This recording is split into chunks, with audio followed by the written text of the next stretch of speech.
자, 여러분 안녕하세요. 회계감사를 공부하다 보면 또는 이제 문제를 풀다 보면 유의적 위험이라는 용어가 굉장히 많이 나옵니다.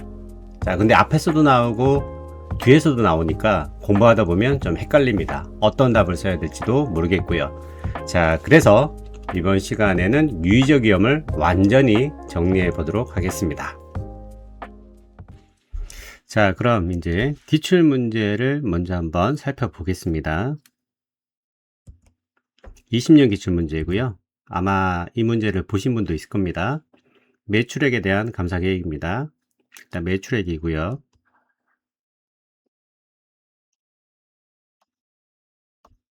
매출액이고 매출액이 청소기에 되어 있고 냉장고에 있는 케이스입니다. 자, 근데 부정으로 인한 RMM이 존재하는 것으로 가정을 했습니다. 자, 감사 계획은 뭐였냐면 진공 청소기에 비해 상대적으로 매출 비중이 작은 냉장고에 대해서는 통제 이해를 위한 업무 수행을 생략하고 실증 절차를 확대하기로 수행하였습니다. 자, 그리고 요구사항은 이 계획이 적절한지 여부를 기재하고 적절하지 않으면 이유를 2줄 이내로 서술하도록 하고 있습니다. 일단 보시면 아시겠지만 우리가 이게 생략이다 라고 나오면 일단 틀린 경우가 대부분이죠. 우리가 생략할 수 있는 건 별로 많지 않아요. 그죠? 어시비, 어려움, 시간 또는 비용 이런 문제로 절차를 생략할 수는 없는 경우가 대부분이죠. 자, 근데 이 부분은 또 맞는 것 같기도 해요. RMM이 존재하는데 그게 또 부정 때문이야. 그럼 실증 절차를 확대하는 건 맞는 거죠. 그죠? 자, 그럼 이제 틀렸다는 건 아는데 여기서 이제 답을 어떻게 쓸 것이냐. 이게 이제 굉장히 중요한 거죠. 그래서 이게 핵심인데요. 자, 그러면 먼저 답을 쓰기 위해서 관련 규정, 유의적 위험 관련된 관련 규정을 정리해 보겠습니다. 자, 유의적 위험인데요. 유의적 위험의 정의는 이렇게 시작합니다.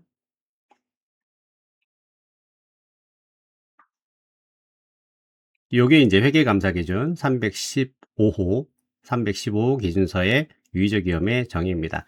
일단 식별된 왜곡 표시 위험이죠. 중요 왜곡 표시 위험으로서 자, 고위험 요소가 왜곡 표시의 발생 가능성과 왜곡 표시가 발생했을 때 그 규모의 결합에 영향을 미칠 정도로 인하여 고위험의 평가가 고위험의 범위의 위쪽 끝에 가까운 위험이다 라고 되어 있죠. 일단 식별됐는데 평가를 해봤더니 뭐에 대한 평가? 고위험을 평가해 본 거죠. 근데 평가 요소가 여기에 두 가지죠. 발생 가능성과 규모죠. 그래서 위쪽 끝에 가까운 위험이다 라는 거죠. 자, 식별된 중요 왜곡 표시 위험 중에 고위험 요소를 평가해 봤더니 고위험이 굉장히 높은 것으로 나타난 위험이다 라고 보시면 되죠. 고위험이 굉장히 높은 위험을 유의적 위험이다 라고 한다. 그때 평가 요소는 몇 가지다? 두 가지다 라고 보시면 됩니다. 그리고 또 타감사 기준서에 요구사항에 따라 유의적 위험으로 다루는 위험이다 라고 되어 있습니다. 요 감사 기준서가 두 가지가 있습니다. 부정이 하나가 있고요. 특관자 거래 하나가 있습니다. 자, 그래서 감사에는 부정 위험으로 빠졌네요. 이날 중요 표시험을 유의적 위험으로 취급해야 된다 라고 되어 있네요. 그리고 특권자 거래에서 식별된 유의적인 특권자 거래가 해당 기업의 정상적인 사업 과정을 벗어난 경우에는 감사에는 이를 유의적 위험으로 취급해야 된다 라고 되어 있습니다. 자, 근데 이 유의적 위험이 이제 특히 우리 그룹 재무제표 감사 가게 되면 이런 용어로 쓰이게 됩니다. 유의적인 중요 왜곡 표시 위험. 다른 거냐? 개념은 똑같습니다. 개념은 똑같은데 이런 표현을 쓰고 있습니다. 그래서 유의적 부문은 우리가 두 가지로 분류가 되는데 하나는 재무적으로 유의적인 게 있고 또 하나가 고유한 성격이나 상황으로 인해서 그룹 재무제표에 유의적인 RMM을 포함할 것 같다. 그런 경우에도 유의적 부문으로 분류를 하죠. 자, 그럼 먼저 유의적 위험에 대한 대응 절차가 여러 가지가 나와 있는데요. 그 중에 첫 번째가 내부 통제 시스템 중에 통제활동 관련입니다. 자, 감사에는 다음과 같은 위험평가 절차의 수행을 통해서 통제활동 구성요소를 이해해야 된다. 우리 내부 통제 시스템의 구성요소 중에 하나가 통제활동이고요. 이번에 개정된 기준서는 통제활동 구성요소다라는 표현을 많이 쓰고 있습니다. 자, 근데 모든 통제를 우리가 식별하고 이해해야 되는 건 아니죠. 일단 이해를 하게 돼 있죠. 왜냐하면 우리가 위험평가 절차를 통해서 이해해야 되는 게 세 가지가 있죠. 기업과 기업 환경도 있고 해당 재무보고 체계도 있고 그중에 세 번째가 내부 통제 시스템이죠. 그 중에서 통제 활동과 관련해서 모든 걸 다 우리가 이해하는 건 아니고 이런 것들은 이해해야 돼 라는 겁니다. 자, 첫 번째가 통제활동 구성요소에서 경영진 주장 수준의 중요 왜곡 표시 위험에 대처하는 다음과 같은 통제를 식별한다 라고 되어 있습니다. 그래서 어떤 통제를 우리가 식별해서 이해할 것이냐라는 건데요. 여기에 이제 첫 번째 나오는 게 유의적 위험으로 결정된 위험에 대처하는 통제, 요게 들어가 있고요. 그리고 자, 이해라는 건 여기서 끝나는 게 아니라 왜 식별하냐 라고 한다면 식별된 통제에 대해서 통제가 경영진 주장 수준의 중요 왜곡 시험에 대처하기에 효과적으로 설계는 효과, 그 다음에 다른 통제 운영을 지원하기에 효과적으로 설계, 똑같이 나오죠, 그죠? 되었는지 여부를 평가한다. 두 번째가 기업의 인원에 대한 질문에 추가된 절차를 수행함으로써 기업의 통제가 실행되었는지 여부를 결정한다. 이렇게 되어 있습니다. 실행은 여부입니다. 결정이죠. 얘는 평가죠, 그죠? 평가. 자, 그래서 우리가 통제 활동과 관련한 이제 이해해야 될 요소가 나온다면 이걸 전부를 써야 되는데 일반적으로 아까 봤던 문제하고는 조금 다르죠. 이걸 답을 다 쓰는 문제는 아니란 말이에요. 자, 그럼 어떻게 써야 될 것이냐? 이게 조금 더 정리되어 있는 내용이 바로 이제 부정위험에 나와 있는데요. 유의적 위험 두 번째 절차입니다. 자, 기준서의 내용을 보시면 부정으로 인한 중요위험 표시험은 유의적 위험으로 취급해야 되고, 자, 그래서 그러한 위험에 대처하는 통제를 식별하고 설계를 평가하며 통제가 실행되었는지 여부를 결정한다라고 되어 있습니다. 유의적 위험에 해당되면 이걸 해야 된다는 거죠. 자, 그래서 우리가 이 부분을 이제 기본적으로 정리하고요. 1번적으로 유의적 위험인데 통제를 이해하지 않았다라고 하면 틀린 거죠. 그리고 그 이유를 이걸로 이제 쓰는 거죠. 이런 표현이 부정위험에만 있는 게 아니라 회계 추정치에도 있습니다. 이게 이제 기준서가 좀 반복되는 느낌이 있기 때문에 교재에는 안 넣는데요. 자, 감사에는 식별되고 평가된 중요 F 시험이 감사인이 판단하기에 유의적 위험인지 결정하여야 한다 라고 하면서 우리가 아까 봤던 유의적 위험이 존재한다라고 결정한 경우, 자, 통제를 먼저 식별하고 찾아내고 관련된 통제가 있는지 찾아내고 있다면 설계가 효과적인지 평가하고 그 다음에 실행 여부를 결정하게 되어 있습니다. 그래서 결국은 여러분들이 아까 전에 봤던 내부 통제 시스템의 구성요소로서 통제활동 구성요소와 관련된 내용을 적으면 답이 좀 길어지겠죠. 그래서 이 내용들을 이제 답에 적으면 되는 거예요. 자, 그래서 이런 문제, 아까 봤던 20년 기출문제가 나왔다. 그럼 답을 쓸 때 일단은 여부를 기재하라고 했으니까 적절하지 않다라고 쓰고요. 이제 이유를 적어야겠죠. 이유를 적을 때 여기서 이제 포인트가 부정으로 인한 중요표 시험이 존재하는 것으로 가정했다라고 했기 때문에 이게 뭐라고요? 유의적 위험이 되는 거예요.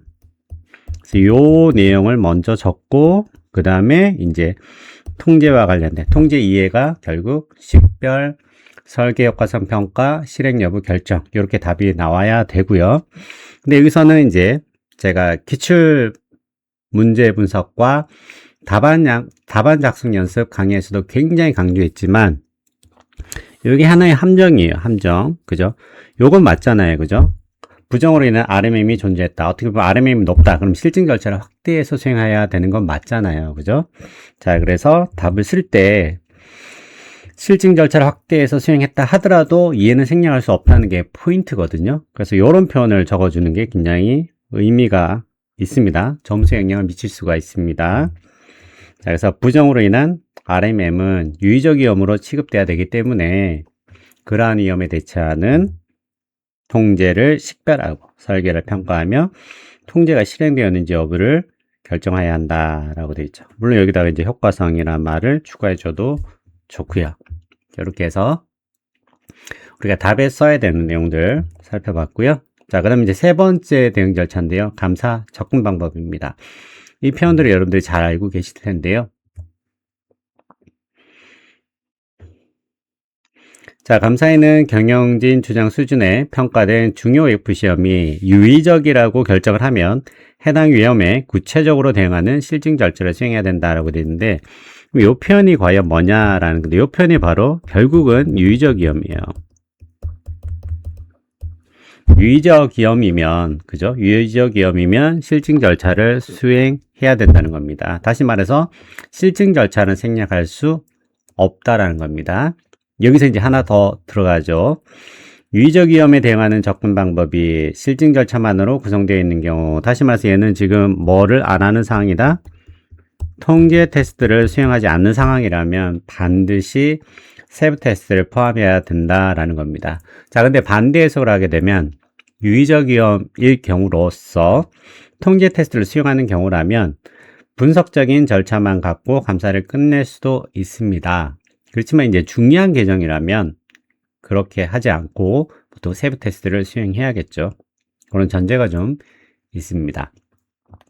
자, 그래서 대응 절차 세 가지를 살펴봤고요. 이제 유의적 위험과 관련한 사항들이 또 여러 가지 나오는데요. 그 관련 사항들을 이제 한번 살펴보도록 하겠습니다. 우리 이게 이제 감사의 품질 관리에서 나오는 사항들인데요. 유의적 사항에 대해서 우리 업무 품질 관리 검토자와 논의하고 뭐 이런 거 나오잖아요. 그때 이제 유의적 사항들이 이제 나오는데요. 자, 그러면 한번 보죠.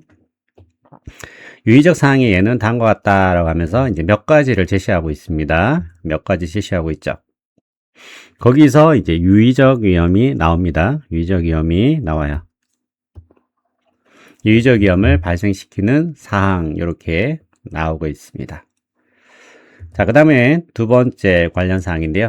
우리 아까 봤던 부정위험의 연장입니다. 통제 무력화 위험은 유의적 위험이다. 자, 그 말은 뭐냐? 자, 경영진은 높은 직위에 있죠. 그래서 통제를 무력화해서 통제를 무시해버리는 거죠. 회계 기록을 조작하고 부정한 재무제표를 작성할 수 있는 능력이 있기 때문에 부정을 저지를 특별한 위치에 있습니다. 그래서 경영진에 의한 통제 무력화 위험은 기업마다 정도만 다르지 모든 기업에 존재한다. 자, 그리고 이러한 통제 무력화는 예측 불가능하고 하게 발생할 수 있기 때문에 이는 부정으로 인한 중요외표 시험의 하나이며, 부정으로 인한 아까 중요외표 시험 나왔었죠. 나왔었습니다. 이게 유의적 위험이죠. 그래서 유의적 위험에 해당한다 라는 거 나왔습니다. 그래서 부정으로 인한 중요외표 시험이다 라고 하면 자동으로 우리는 유의적 위험이다 라고 보시면 되고요. 유의적 위험이면 우리는 통제를 이해해야 되는데, 통제를 이해한다는 것은 세부적으로 통제를 식별하고 설계 효과성을 평가하고 실행 여부를 결정한다. 이렇게 구체적으로 또 풀어낼 수 있습니다. 자, 유의적 위험 관련 사항 세 번째인데요. 세 번째가 소송과 배상 청구입니다. 소송과 배상 청구. 자, 소송과 배상 청구에서 우리가 유의적 위험은 어떤 경우가 있냐면, 우리가 원칙적으로는 직접 커뮤니케이션이 가장 대표적인 수행 절차고요. 자, 경우에 따라서는 외부 법률 고문과 직접 만날 필요가 있습니다. 어떤 경우에 만나느냐? 일종의 얘가 예외죠. 그죠? 예외인데, 뭐의 예외죠? 직접 커뮤니케이션의 예외입니다. 그럼 어떤 경우에 만나느냐? 여기 첫 번째 나와 있네요. 유의적 위험이 있는 사항이라고 결정했다면 이때는 만날 수 있다. 그리고 사항이 복잡한 경우나 이제 의견이 다른 거죠. 경영진과 외부 법률 간의 의견이 다른 경우 이렇게 볼 수 있고요. 이제 네 번째 관련 사항입니다. 우리가 표본감사 공부할 때 전수조사가 나오죠. 전수조사가 필요한 사항인데요. 전수조사는 예를 들어서 다음과 같은 경우에 적합할 것이다 라고 얘기하고 있는데요. 자, 첫 번째가 모집 단위 금액이 큰 소수의 항목으로 구성되어 있을 때, 두 번째가 유의적 위험이 존재하며 다른 방법으로 충분하고 적합한 감사 증거를 제공하지 못하는 경우인데, 요 다른 방법이 뭐라고요? 요 다른 방법이 일부 조사죠. 일부 조사. 특정 항목의 추출과 이제 표본 감사 이 두 가지를 얘기하는 거죠. 그래서 유의적 위험이 존재해서 다 봐야 된다라는 겁니다. 세 번째, 이제 정보 시스템에 의해서 자동적으로 수행되는 계산이나 기타 처리 이렇게 있고요. 그 다음 5번째가 캠입니다. 핵심 감사 사항이고요. 감사에는 지배기구와 커뮤니케이션한 사항 중에서 감사를 수행하는 데 있어서 유의적 감사인 주의를 요구하는 사항들을 결정해야 된다라고 되어 있는데, 그때 고려사항이 이제 나오는데요. 이 고려사항이 바로 첫 번째가 유의적 위험으로 식별된 분야입니다. 얘는 이제 캠이 될 수가 있다는 거죠. 그 다음 이제 유의적 감사인 경영진 판단 관련 유의적 감사인 판단이 있고요. 그 다음 세 번째가 유의적인 사건 거래가 감사에 미친 영향. 그러니까 대부분이 다 무슨 단어가 들어간다고요? 이렇게 유의적이 들어가요. 유의적은 뭔가 신경을 써야 되는, 특별히 신경을 써야 되는 그런 사건이나 거래, 위험 이런 것들을 얘기한다. 자, 그 다음에 이제 유의적인 중요회표 시험과 관련된 내용인데, 얘는 그룹 재무제표 감사에서 나오죠. 그래서 긴 손이 이렇게 되어 있습니다.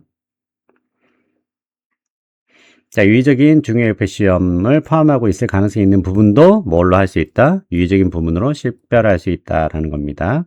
이 표현이고요. 예를 들고 있는데요. 그 예가, 자, 재무적으로 유의성을 갖진 않지만 그룹의 외환 거래를 수행하고 있는 부분이라면 유의적인 중요회표 시험에 노출시킬 수 있을 것이다 라고 했는데, 이게 20년 문제 요 표현이 이제 등장을 합니다.